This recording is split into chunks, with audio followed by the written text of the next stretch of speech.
Hello friend, তোমরা সবাই কেমন আছো? আশা করি ভালো আছো। আমি ভালো আছি।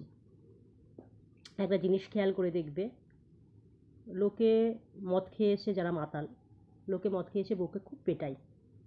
তাদের একবার বলে দেখবে তো, মা বাবা আর নিজের বোনকে পেটাতে, হাওয়া ফুস হয়ে যাবে। মদ খেয়েছে যে বউকে পেটায় বলে না, কোনো জ্ঞান থাকে না। হ্যাঁ ঠিক আছে, মদ খেয়ে এসে পেটায়, কোনো জ্ঞান থাকে না, এগুলো সব বাজে কথা। বলে না মদ খেয়ে মিথ্যা কথা বলে, এগুলো তো আমি বিশ্বাস করি না, আমি মানিও না। ঠিক আছে, এগুলো মানিও না আমি, যে মদ খেয়ে এসে বউকে পেটাবে।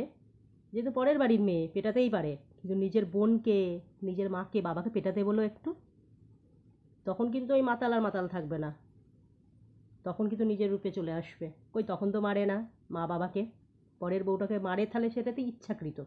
বলে না মদ খেয়ে পেটায়, ওটা ইচ্ছাকৃত মারে। আমার মতে তোমরা কি একমত?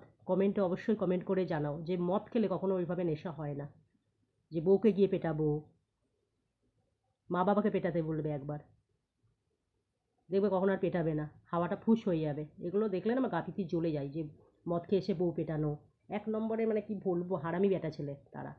ঠিক আছে, ওগুলো সব নিজেই ইচ্ছাকৃত করে। আর মদ খেয়ে এসে ওই মিথ্যে কথা মানে সব নাকি সত্যি কথা বলে, মিথ্যে কথা বলে না, সব বাজে কথা, সব বাজে কথা। ঠিক আছে, আমার কথাগুলো যদি সত্যি হয়, ঠিক আছে, তোমরা একটু মিলিয়ে দেখবে, আমার কথা একটু ভেবে দেখবে। কমেন্টে অবশ্যই কমেন্ট করে আমাকে জানাবে যে আমি কথাটা ঠিক বললাম কি না। ওকে।